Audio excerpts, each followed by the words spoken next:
Hallo, cool, dass du wieder dabei bist. Ich zeige gerade den Jungs ein Spiel, das ich online gesehen habe. Jetzt sag schon, wie geht das Spiel? Also, für das Spiel braucht ihr eine leere Dose, ein Tuch zum Abdecken und ein paar kleine Gegenstände, die ein Geräusch machen, wenn sie in der Dose geschüttelt werden.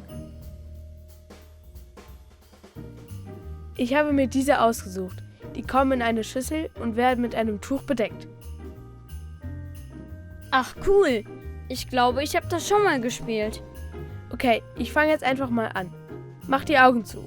Ich nehme jetzt einen Gegenstand aus der Schüssel.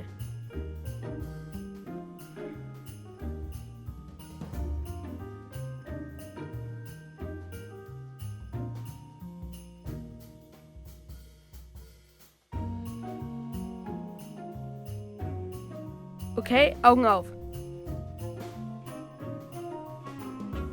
So, könnt ihr erraten, was es ist? Hört sich an wie etwas Leichtes. Vielleicht der Knopf? Nee,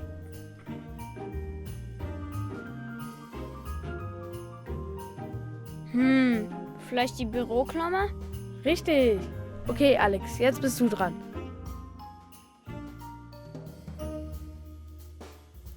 Okay, ich bin bereit. So leicht der Korken? Nee, ist zu leicht.